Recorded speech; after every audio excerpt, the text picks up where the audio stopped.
మన చుట్టూ మందు తాగే వాళ్ళు చాలా మందే ఉన్నారు. వాళ్ళని చూసి మనం చాలా వరకు విసుక్కుంటాం. తాగిన తర్వాత బుర్ర లేకుండా ఏదేదో చేసేస్తుంటారు. వాళ్ళు చెప్పే మాటలు అస్సలు నమ్మం మనం. వీటన్నిటికీ కారణాలు ఏంటో తెలుసా? మామూలుగా అయితే సైన్స్ ప్రకారంగా వీటికి కొన్ని కారణాలున్నాయి.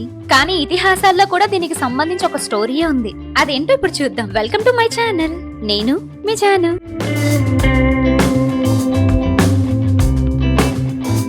ఇక స్టోరీలోకి వెళ్తే, దేవతలందరికీ గురువు బృహస్పతి. వేద మంత్రాలన్నీ ఆయన గుప్పట్లోనే ఉంటాయి. రాక్షసుల గురువు శుక్రాచార్యుడు. జ్ఞానమంతా ఆయన చేతుల్లోనే ఉంది. యుద్ధంలో చనిపోయిన రాక్షసులందరినీ శుక్రాచార్యుడు వారు సంజీవని విద్యతో బ్రతికించేవారు. దానివల్ల చనిపోయిన రాక్షసులు మళ్లీ లేచి కూర్చొని మళ్లీ దేవతలతో యుద్ధానికి దిగేవారు. ఇలా చనిపోయిన రాక్షసులు మళ్లీ వస్తుంటే దేవతలు పోటీ పడలేక అలసిపోయేవారు. ఇలా అయితే మనం గెలవడం కష్టమని దేవతలందరూ బృహస్పతి కుమారుడి దగ్గరికి వెళ్లారు. బృహస్పతి కుమారుడి పేరు కచుడు. దేవతలందరూ ఆయనతో, నాయనా, నువ్వు మెల్లగా శుక్రాచార్యుడి దగ్గరికి వెళ్లి ఆయన అనుగ్రహం సంపాదించాలి. ఎలా అయినా నువ్వు ఆయన దగ్గర సంజీవని మంత్రం నేర్చుకోవాలని దేవతలందరూ కచుడిని బ్రతిమలాడారు. వెంటనే కచుడు శుక్రాచార్యుడి వారి దగ్గరికి వెళ్లి, మహాత్మా, నేను బృహస్పతి కుమారుణ్ణి. నా పేరు కచుడు. నేను మీకు సేవలు చేసి విద్యలు నేర్చుకుందామని వచ్చాను. శుక్రాచార్యుల వారికి తన శత్రువు కుమారుడే తన దగ్గరకు వచ్చి శిష్యరికం చేస్తానని అడగడం నచ్చింది.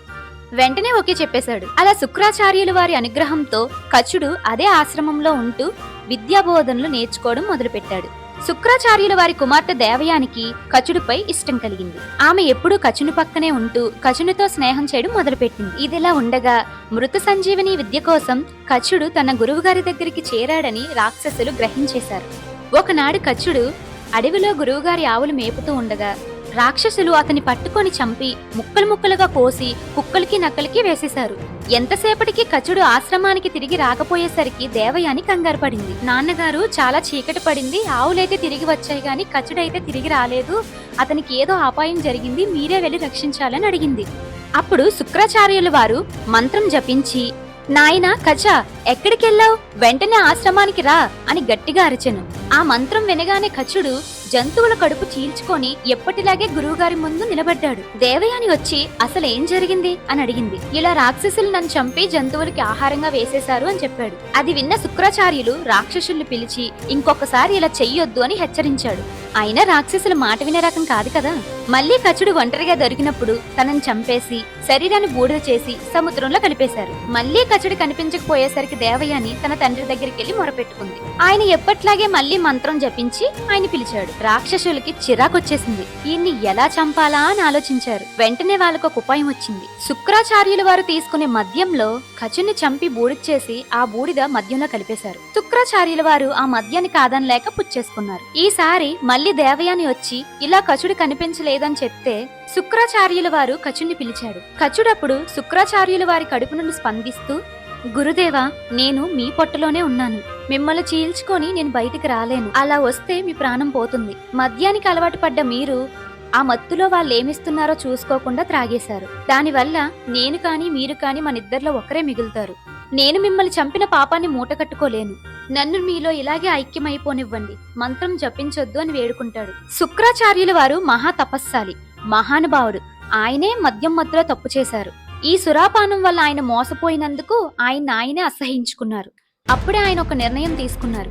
ఎంతటి దారుణాన్నన్నా చేయించే మద్యపానాన్ని నేటి నుంచి నిషేధిస్తున్నాను.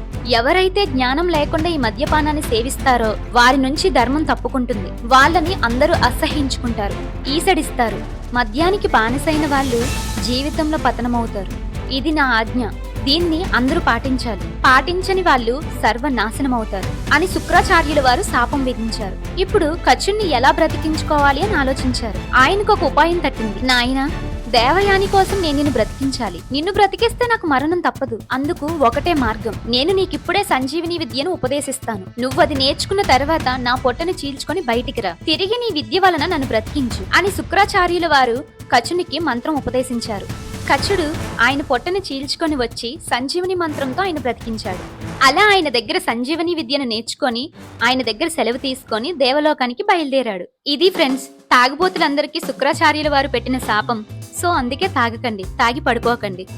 ఇలా మీకు తెలిసిన తాగుబోతులు ఎవరైనా ఉంటే ఈ వీడియోని షేర్ చేసి వాళ్ళని ఆ శాపం నుంచి తప్పించండి.